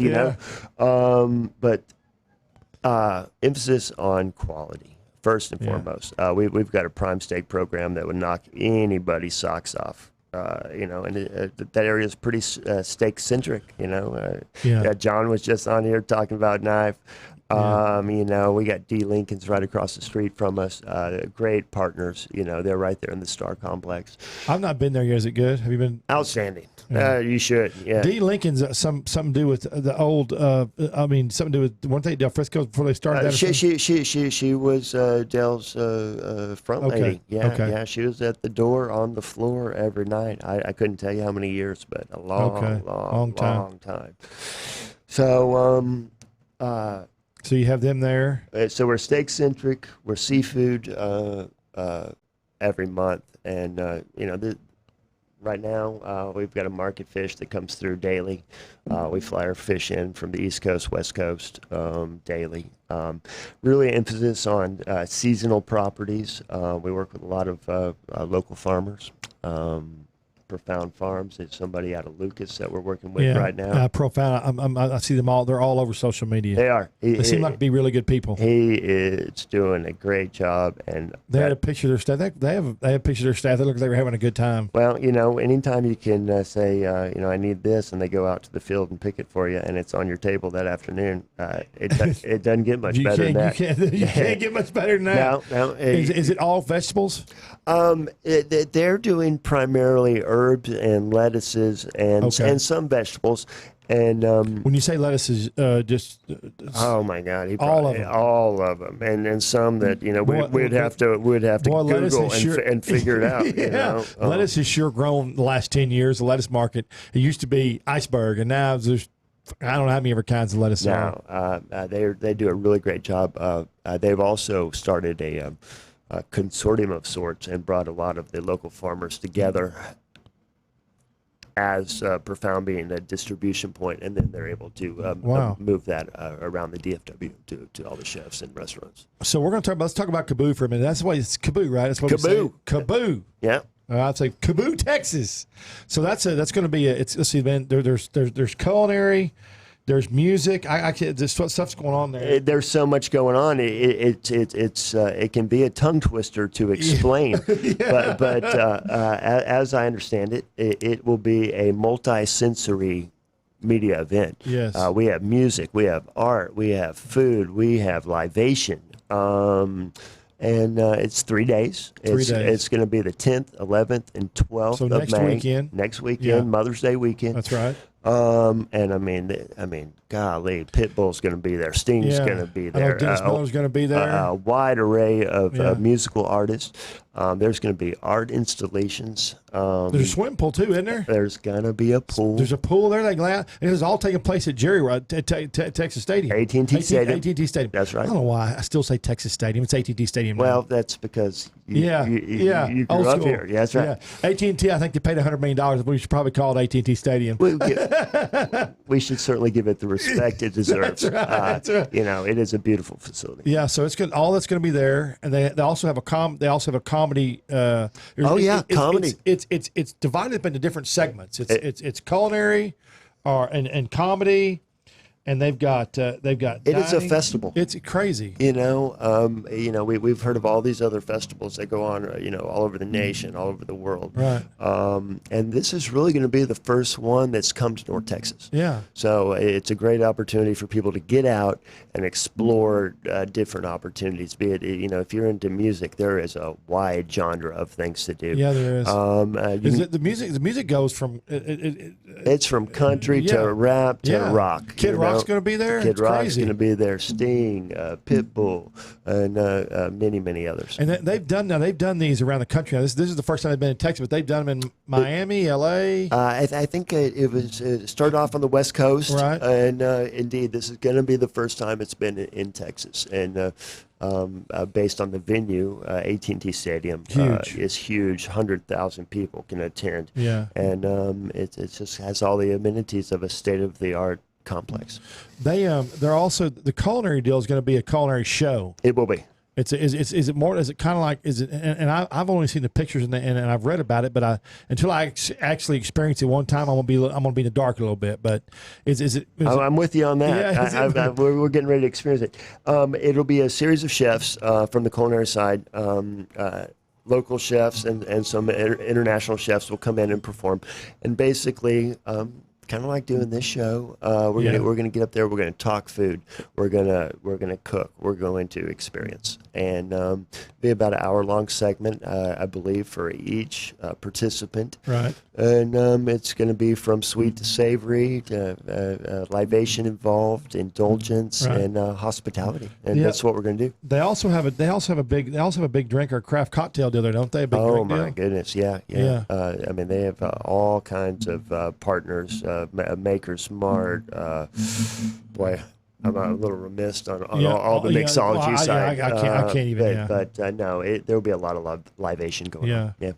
So it's amazing, and it's going to start Friday, go Friday, Saturday, Sunday. Yep. And they can still get tickets, and it's easy. It's Kaboo, Texas.com or Kaboo.com. KabooTexas.com. Go online, purchase your tickets. A ton of different packages. I think it starts off at about $99. It does start at $99, and goes all the way up to sky's the limit, I believe. Yeah. And get you one of those boxes. It's gonna be a neat deal. I still can't figure out how the pool's gonna work. I have to see this whole thing happen. It's just such a big event. That's see this whole thing happen at one time. I'm going to bring my Speedo. The Speedo. That'll be funny. That'll be really funny. I wish I had more. I know they've got suites there, right? Yeah, they've got suites. They got VIP. They got all kinds of merch. The suites are extraordinary. Are they okay? It caters to all people. You want to bring the family, it's affordable. If you want to plan an outing as a team building experience for your business or whatever, you could bring the whole team and get a suite or tailor make a package and then really take it to the next level. To the next level. Yeah. I was there's art there too. I can't. I was looking. I was trying to see what the art. You know what kind? You know what art is? Do you know exactly? You're like me. You haven't seen either. I know you're still in the dark too. This is going to be your first year too. But it's going to be a first for North Texas, and I think that's truly the exciting part of it. That we can bring such an amazing show to this region. Right. That'd be great. A multifaceted. Program. We've never done it. Where you can get all the experiences in one spot. That's right. Food, drink, art, pool, comedy, music. I can't wait for the comedy side. I know that's gonna be great, isn't it? Yeah. They have a lot of comedians going to show up.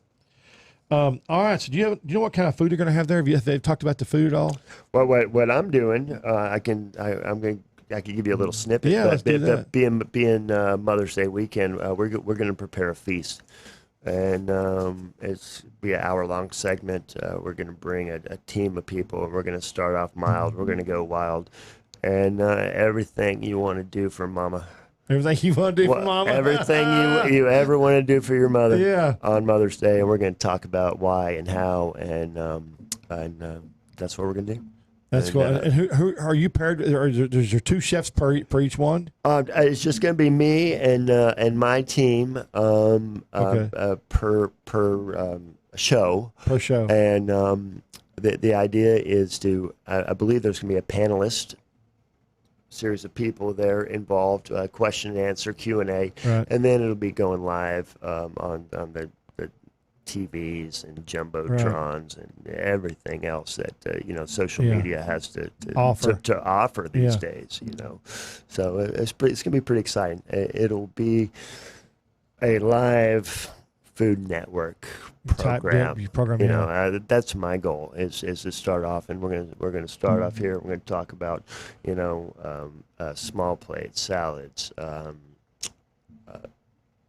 regional seasonality. And that's I'm pretty passionate about supporting the local guys. Yeah. And we're going to take it to the next level. Well, we got to support the local. We have to support the local people. Absolutely. That's just part of it. I mean, Absolutely. You can't. This is where we live. This is where we eat. Yeah. You know. Live, eat, work, sleep, play. That's it. Listen to comedy. Indeed. It's going to be a neat deal. So that's Kaboo. Let me get this thing right here. I've got to read because I just can't remember it all. Yeah. No, there's a lot to take in, and it's going to be interesting. I hope they give me a map and a playbook. Yeah. Because you're going to have to fast track to really take it all in. All right, guys, we're going to go to a break here for a few minutes, and we'll be back in about 3 minutes. Go to Kaboo.com. Kaboo, Texas.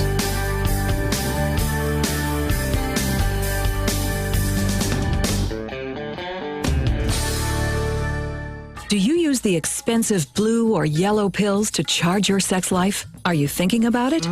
What if we can promise you the same results for less than $3 a pill? If you're paying $20 a pill for the other pills, you're getting taken to the cleaners. Our pills deliver the exact same results for less than $3. You'll save more than $16 a pill for the same results. And right now, radio callers will get 44 blue or yellow pills for $120 with free discreet shipping. You can save more than $700 off pharmacy prices. Charge your sex life now and save a ton of money. Call now and get your 44 pills and save over $700 and qualify for free shipping. Stop overpaying and call right now. 800-218-6473. 800-218-6473. 800-218-6473. That's 800-218-6473. Dr. Ken Brown here, host of Gut Check Project with my co-host Eric Rieger. I've seen in my practice that Atrantil is a whole lot more than just a bloating product. Yes, it does a whole lot more than just fix bloating because of the polyphenols that you find in Atrantil. What are some of the things that these polyphenols do, Eric? These polyphenols can help you have more energy, and polyphenols are great for athletes. It sounds like it's going to help a whole lot more people than just bloating. Go to lovemytummy.com/Spoony. Take the pain out of ordering your diabetic testing supplies with Diathrive. Diathrive ships the testing supplies you need directly to you when you need them. Best of all, with plans starting as low as $8 a month, Diathrive is probably going to cost you less than what you're paying today. Diathrive is so convinced that you'll love their service, they're offering your first month of supplies free. Simply type the code DOC, D-O-C, at checkout. Diathrive.com. That's D-I-A, thrive.com.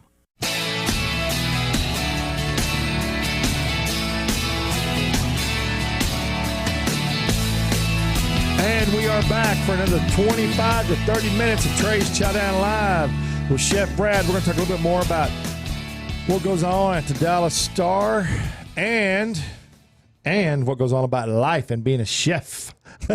You ready? Yeah, man. All right, man. All right, so let's talk about it, man. So what got you? When we started off, I didn't ask you this. What was the motivating factor for you to be a chef? Did you want to do it? Absolutely. Or did you, okay. Yeah. Growing up, my mother would burn water. She'd burn water? She could burn water. And so, it was one of those things on necessity. I started cooking at an early age and liked it. It was just I naturally gravitated towards it. And my family were ranchers just west of here in Glenrose. Yeah. A little place called Glenrose, Texas. No, Glenrose very well. So, I was really fortunate. Grew up in the city in Dallas, and then every weekend we'd go to the farm. And my grandmother, however, was a phenomenal cook. She grew up on this property, and they had an orchard, they had a garden, they had chickens, they had cows, they had the Pluxee River running through the property. And so, very sustainable family. So, I think she went to town about once a month. For some reason, grandmothers back then could always cook. And she was about this tall and fiery, and really could put it down. Yeah. So, you talk about inspirations. I have to say, it sounds kind of pat, but I think my grandmother was probably my greatest inspiration because she cooked for the family and from the heart. right? It's just really a passionate thing. Yeah. And, maybe some of it out of necessity, the depression in Texas, those were tough times. And moving forward, it became a staple. So that was probably my earliest inspiration. And I found at an early age that's what I was going to do. I went to in high school, a couple of high school rock bands. Actually, you said that. You said you're a rock band. No. Music is definitely true to my heart. Probably food, music. Yeah, maybe a couple other things too. I don't know who has more tattoos these days, chefs or rock stars. I don't know which one it is. Yeah, well, maybe a little both. Yeah, well, if it was easy, everybody would have them, right? That's right. That's right. Yeah. Well, chefs a little more used to pain than rock stars are. Though you get burned, cut, stabbed in the kitchen. You know how that works. I agree. I do. Yeah. I do. So that was your grandmother's passion. That was awesome. Yeah. And when you said it was west, it was farm. Was it a farm ranch? They're cow farmers. They were cow farmers. Oh, awesome. What kind of cows were just? It's funny. My grandfather raised Charolais. Oh, awesome. You familiar with Cows. Charolais? Yeah, very much so. French cows. Yeah. Beautiful. And nobody in Texas raised friggin' Charolais. There's a bunch of them up on in East Texas now. Is there? Yeah. They're not good eaters, but they sure look pretty in a green field. Yeah, they do, don't they? Yeah. So that's funny. You said they're not good eaters. Well, no, we always had a freezer full of meat, Yeah. And Charolais are big in East Texas and places where they don't have to worry about being hardy for the heat, the real bad heat. And I think that's part of it as well. They're not great pasture cattle. Yeah. So you said they look good in the green pasture. They would look good in the green pasture, wouldn't they? See, I have black cows. I have Brangus and boy, it's hard to see them, sometimes. But you can see these white cows, though. Yeah. Well, at the restaurant, if talking about steaks and farms, we do something really cool at the Cowboys Club, and our steak program, it revolves around a genetically pure Texas Black Angus. I was just fixing that. I was going to talk to you about your steak program. That's good. It's pretty neat. We have partnered with a couple different folks. Started off probably, 10, 12 years ago. Gentleman by the name of Dwight Hartley. He's got a big ranch, the Hartley Ranch, out of Stephenville, Texas, which is just a little bit further west of Glenrose. He's got one of the oldest lines of Black Angus cattle in Texas, genetically pure Black Angus. And so the Black Angus... For people that don't understand, nowadays the cattle business is all about genetics. Absolutely. It's totally changed the last 20 years. It's all about genetics. That's why I do our bulls. We genetically test them, and if they're not good, we kick them out. We don't use them at all, and we send them to market. So it's a genetic business now, and that's how the beef has become so good. So go ahead and figure that's right. Not all cows are created equally. No. We're not going to be serving Charolais at the Cowboy Club. You're not. No. As a matter of fact, I don't know anybody that serves Charolais. What do you serve? Charolais? I don't know. No, it's not going to be a good selling point. No, it is not. It is not. No. So how's the program? Tell me how the program works. Well, it's pretty awesome. We have this genetically pure Black Angus. Right. It's Texas cattle, and they have partnered with a company, a gentleman by the name of Fred Lentz, Meats by Lentz. They're based in Chicago. Right. And Fred is a third-generation meat guy. Chicago Stockyards took it over from his grandfather. Awesome. And Dwight and he partnered up about 12 years ago.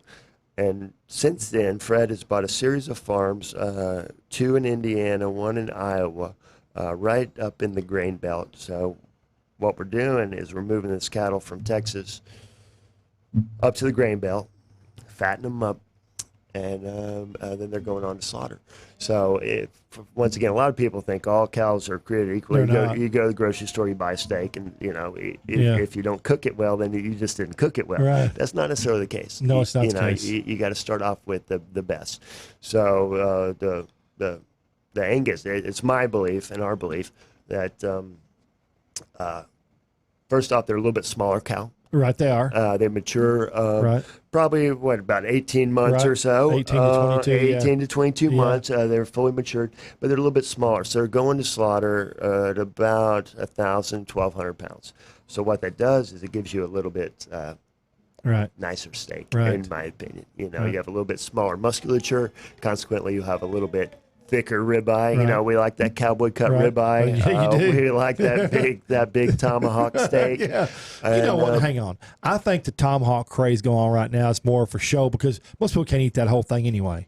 So it's more. I see little 90-pound girls eat it. Do you really? Absolutely. Do you really? Absolutely. Yeah. It'll surprise you. It looks so good for social media and stuff, and some of them are really, really big. I mean, thick.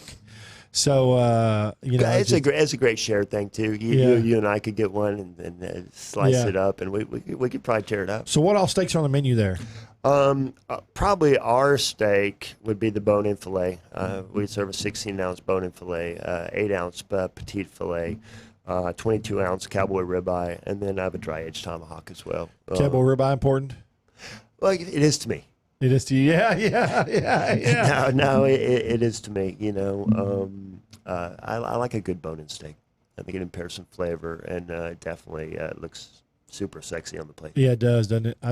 I tell you that if the tomahawk is on the right size plate and plated well, the tomahawk looks crazy. It looks like a Fred. It reminds me of Fred. You know, remember Fred Flintstone deal. His wife Wilma. Yeah, you know they set that big thing on the side, and then car tips over, whatever. Yeah, that's what it reminds me of. Yeah, absolutely. so that's that. Some of the best prime beef you will ever put on a plate. And that's so you've got the beef program, and you got the Profound Farms program. We do. And how does it work for Profound Farms? They're direct to farm to table venue or farm to restaurant venue, which is actually farm to table, and they bring it to you whenever you order it. I tell you what, anybody concerned or interested in your food chain, and really want to get involved with something unique and cool, go to their website profoundfarms.com, and the services. You know, that they're just it's a family operation. It's really unique for Texas. Years ago, when I was living in Berkeley, there was a place, Konakai Farms. I mean, this must have been 40 years ago. Yeah, and long time ago. Long time you know, ago. It wasn't Berkeley where the was it the Hillside Strangler? No, what was in Berkeley? One of those crazy serial guys that lived in Berkeley anyway. Yeah, Go ahead. It wasn't. No, I know it wasn't you. I didn't do it. No, I know it wasn't you, dude. No. Well, so years ago when you were living in Berkeley, were they doing it out there? They were doing the same thing 40 years ago, but not with the technology that we have today. Right. And I mean, when you can pick up the phone and say, you know, I want X, Y, and Z, and they go out and pick it, and it's there by 2 o'clock and on the table by 3 o'clock, and the quality is unsurpassed. And just, you know, a head of bib lettuce, you know, tonight when you're on your way home, stop at, you know, your grocery store. And I love bib lettuce, by the way. And look at it. Bib's got a little buttery texture to me, doesn't it? Butter lettuce. I call it butter lettuce. Yeah, absolutely. It's got a great texture. Is that a hybrid lettuce? It is. Okay. Yeah.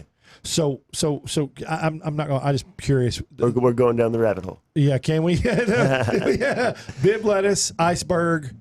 What an array of romaines. Okay, there's different romaine lettuces. There are baby Jim. I guess that would be he said going down a rabbit hole. That's funny. That's kind of because it's a big rabbit hole, isn't it? That's a big one. It's deep. It is. So they do a lot. So Bib's a micro. What other lettuces? What's your most popular lettuce nowadays? We do. I give Profound really complete autonomy because my goal is to have the freshest. Well, okay. Whatever is looking the best in their garden. That's what they bring you. That's what they bring me. And I really have given them carte blanche to say, you know, and we call it, you know, garden select, farmer's choice, and in doing so, we're bringing just the highest quality. So you do your beef that way to the table. You do your vegetables that way. Now your fish. We did. We partner with several different fish houses around the nation. And those and all your stuff. I know it's flown in overnight. Do you do oysters? We do. Okay. We do. On the East Coast, you have some really great. Big difference East Coast, West Coast, and what you get seafood wise. That's right. I don't think a lot of people don't understand that unless they're seafood connoisseurs. But Texas and the West Coast has a little spat on oysters going on. Yeah, they do, don't they? They got a little spat going. Yeah, they do. They need to get over that. I know because there's some good oysters. You can look at it two ways. You can look at it two. You can look at it as not a good or good because we're right. Texas is right in the middle, so you can get stuff from East Coast, you get stuff from the West Coast. Yeah. Yeah. And have it here. I have it here the next day. Yeah. Do you talk to the actual boat people? You have the supplier you use. It gets it before it goes fresh. It's funny being in Florida the last 6 years. I got off the phone with one of my captains just last night, and he's been out at sea for the last 10 days. Came home with 7,000 pounds of grouper, 4,000 pounds of red snapper, and we were just kind of talking turkey last night. So I try to stay real close to that. Close you can, yeah. I'm back in Dallas, but no, there's some great seafood houses out there. Steve Conley out of Boston, Foley's Fish House out of Boston, just to name a few. If you want to be the best, give those guys a call. They can take care of you. I travel around a lot. Do a lot in California and Florida and all over the place. But what I'm still amazed of in the last 10 years is how much groupers on the menu in Florida. My God, everybody's got grouper tacos, grouper this, grouper that, grouper sandwich. Good Lord, lots of grouper on that menu out there. Yeah. The grouper's better in Texas. I'll just leave it at that. I want you this much. So trying a lot of different dishes. I realize that there's lots of restaurants that don't turn it over like they should. And I can tell right away just with one bite if it's fresh or not. If it sits more than one day, it gets that real fishy flavor to it. It's just nasty to me. You should not ever be able to smell fish. I never. Fish is not fishy. No. If it's fishy, then there's something wrong. We had a chef here a month ago, Clint. It was was a chef at a big resort in Wyoming or Montana somewhere, and he was talking about go walk through the grocery stores here, and he said, "You smell fish." He said, "You're not supposed to smell fish. Yeah. Fish is not fishy." Dr. Phil, you know who that is, right? Yeah, Dr. Phil. Dr. Phil told me many years ago. He said, you can't make chicken salad out of chicken shit. No, you can't. No, you can't. No, but people, I think people have that preconceived notion in their head that fish is fishy, and it's not, depending on what you eat. Unless there's something wrong, it's old or set somewhere too long. Poorly handled. That's a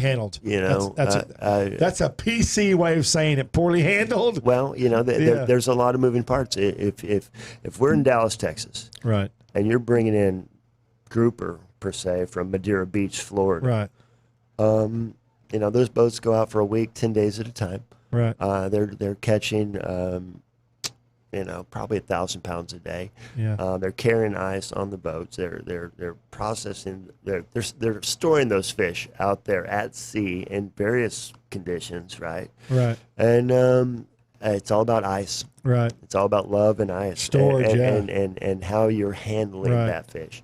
The average water temp in the Gulf of Mexico is probably 70 degrees. Right. And you bring a 70-degree fish out of the water, you need to get it chilled down as quickly as possible. Yeah. And then get it to market as quickly as possible.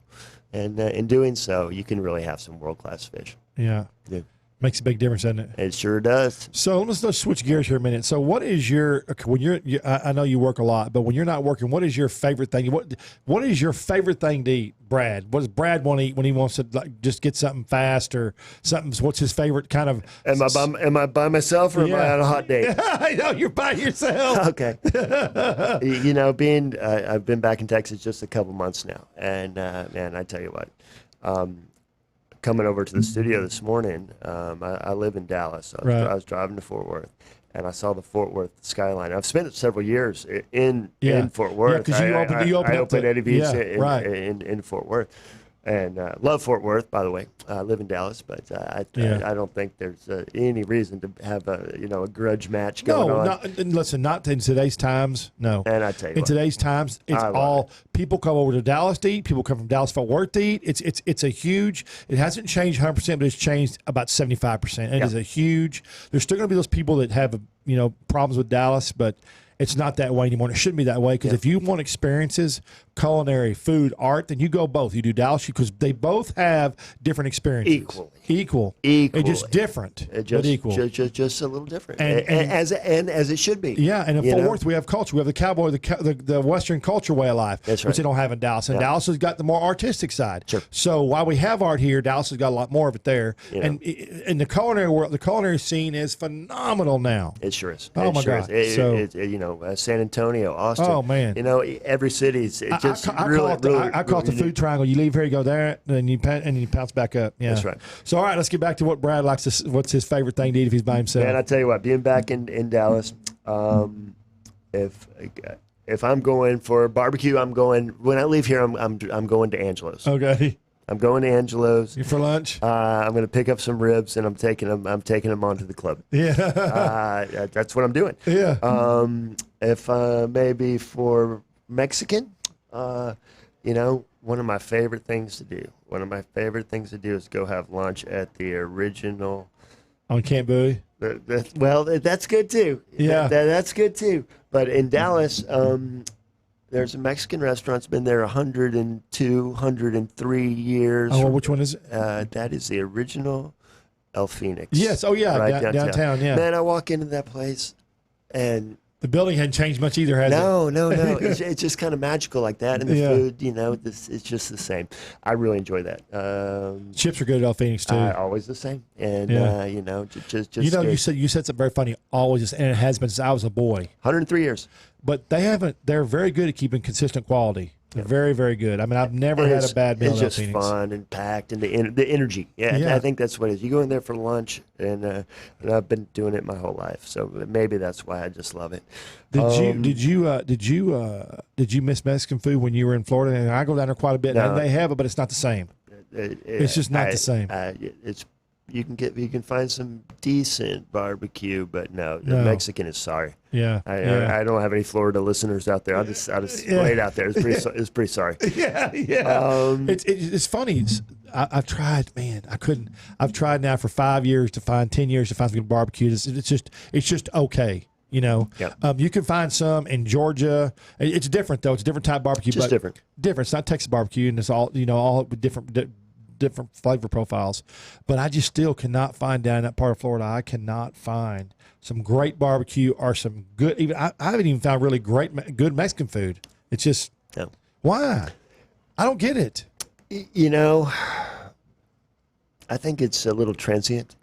That was going to be my first suggestion. I think so many people come and go, and I mean I knew a couple of native Floridians. They call them crackers. Right, crackers. That's what they call them, crackers? I'm a redneck. They'd be crackers. Oh, yeah, that's funny. But everybody's from somewhere else. So I think the Florida cuisine could use a little bit more soul. Yeah, we're a little bit more rooted right here in the Lone Star State. Right, and more, I guess, more passionate about food stuff. Yeah. But you are right, because I talk, I'm very social, kind of. I can tell you like to talk too, but I like to visit restaurants and bars. That's how I get to know people. It's how I get to know the area, kind of what's going on, culinary and everything. And I'll sit and talk to people, and you're right. I've only met in the last 10 years, I bet 5 people and I'm there a lot that are actually from there, born and raised. Yeah, no, I have some close friends that are and great people, but I think that dictates the cuisine. Yeah, that there are. I mean, my kitchen in Florida was international. I had 11 different, national origins. Sure. Where here it might be 2 or 3. Right. Now we have that now, and you and I both know now in Texas we have a lot.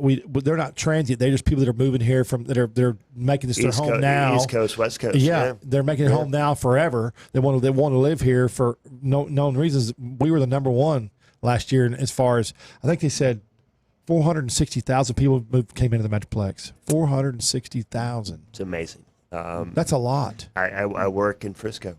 And well, the infrastructure in Frisco's changed a lot too. They're doing new roads. I mean, it's just amazing. I mean, you just blink and there's going to be something else. Crazy, isn't it? It absolutely is. I don't know. Let's see, what else would I like to eat? Yeah. What's your guilty pleasure? If I got a hot date, I like to go to there's a chef out of Austin, Tyson Cole. He's got a little restaurant in Dallas called Uchi. Yeah, I know that one. Yeah. Little restaurant. Little restaurant called Uchi. Yeah. I really enjoy that as well. Yeah, that's awesome. I slide in there on a regular basis, sit at the raw bar, and get my guilty pleasure on. Get your guilty pleasure. Yeah, that's pretty funny. Little sake tasting. A little sake, feed me. Just feed me. Just sit back. Well, at that point, you can just say, "Hey, just bring me something." No, that's what I do. Yeah. Just sit back and let it roll. What was your favorite thing to cook when you were at Eddie V's? You know, the vision of Larry Foles and Guy were. It was just about quality. Yeah. You know, if it wasn't the best, it wasn't good enough. And from a seafood standpoint, that's the perspective you have to maintain. Oh yeah, it has to be. It just has to be. And if you want to be the best, don't do what everybody else is doing. And any one particular dish, it's hard to say because there were so many, and we kept that menu really evolving consistently as well. So you've only been back here 4 months? Yeah, a couple months. Wow, so you've been Star. So you're kind of getting rolling Star, kind of just getting to know my new family. Yeah, it's truly exciting point in my career. Is it 7 days a week there? It is. It is. We do brunch on Sundays, but it's breakfast, lunch, and dinner 6 days a week. So when do you get days off? Have you had a day off yet? What's that? yeah, that's what I was going to say. Bingo, that's what I was going to say. That's a bingo. Yeah, what's a day off? Yeah. You know, but that's all. That's in the restaurant business, period. Like John said, you don't have a day off. It's our home. You know, we treat it as a family. I've said for many, many years, I spend more time with my team, my management team, my culinary team, than I do my wife, my son, my mother, my father. I guess you have a really nice kitchen there. Unsurpassed. Well, you went blank on me like, yeah, I got a nice kitchen. Yeah. You know, it is definitely a privilege and an honor to be associated with the Dallas Cowboys. Who designed their kitchen? Was it a designer or was it a chef? I believe it was Chef Orazio who designed the kitchen, and he has since, I believe he is a chef back in Tampa now. Oh my gosh, that's funny. You came here and he there is some irony there, yeah. That is crazy. Yeah, but you know, for a 25,000 square foot facility, yeah, and we dine in all of it. We have member events weekly, you know, just fun stuff. You know, our Mardi Gras party was really that's awesome. Off the hook. Next week we're doing the Kentucky Derby. We have. Yeah, are you doing a big hat deal for the Derby? But you know, it will be just what you would expect a Derby party. A members only event. Members will come in, and it's our gift back to them for being part of it. You know, that's awesome. They have choices. And they can dine anywhere in which they choose, and they choose to be part of our family. So it's the only one in the world. Yeah, it is the only I'll guarantee one you, in the world. And if Jerry's got his hands in, it's going to be the only one in the world. You know, it's the greatest thing I've ever touched. So everybody, listen, we're gonna y'all are gonna have to check out Kaboo, Texas. I want you to go Kaboo. I want you to go to Kaboo, Texas, and check it out. It's going to be a great event, and it takes up all of pretty much AT&T Stadium. They're going to have a comedy area. They got a food area. They have an art area. They have a swim pool. They've got a comedy area. They have a music area. This map for this thing looks like a small city, Brad. It's basically they've brought Burning Man and Coachella, rolled them up into one bundle and brought them to AT&T Stadium. Yeah, it is going to be a sensory overload. You got the Ford Pegasus stage for music. You got the Coors Light Rowdy deal. Man, this is a Maker's Mark. Maker's Mark is what's doing. I guess Maker's Mark. Definitely, they're one of the sponsors. Yeah, they're one of the sponsors. Yeah, I guess they're a big sponsor because they're on the deal here. And now I don't even know if you know this question. Is culinary experiences all 3 days? It is. It is. Okay, all 3 days. Okay, it is. So all the stuff is happening at various times. It will be, and it'll be scheduled out. I'm quite positive that once again there will be a roadmap and scheduling and so forth. So plan your days wisely. If you're planning on attending 1 day, 2 days, or all 3 days. Choctaw is part of this deal too. It is unbelievable. It really is unbelievable. I'm excited about going for the first year and getting the lay of the land and kind of getting. It's always easier to promote something and talk about something when you go to it, attend to it one time. Sure. And you can kind of get how everything functions and operates, and it's just be a great deal. It's the first in North Texas, and it's going to be new to all of us. It's one of the biggest festivals I've seen, I think, in North Texas. It is 100% going to be the largest thing we have ever done in this region. If y'all want to do something, go online right now or sometime when you get a chance. I wouldn't do it right now if you're driving. That wouldn't be a very good idea to do, but I'd go online and I'd look up Cabot, Texas, and just look and see what everything's going on. I'm excited about it, and they even have fashion there. We talked a while ago about Dennis Miller. I'm excited about seeing that. I like Dennis Miller. Heck yeah, I like him. He's old school comedy. They have new school, they have old school, and you need to check it out. It has something for everybody. Now, if somebody wants to come eat your food up at. They can't unless they're a member, right? They got to be a member. But there are memberships available. Yeah, there are memberships available. Yeah, cowboyclub.com. Cowboy. I was going to ask you. Okay, cowboyclub.com. So anybody who would be interested in becoming a member, cowboyclub.com. Cowboyclub.com. Come on up, and we'll show you around. There's an application process. It's just a glorious mix of people, all different age groups, classes. Thanks for coming, guys. Really neat. Hey, nice to meet you. Yes, sir. Thank y'all. This is the only 20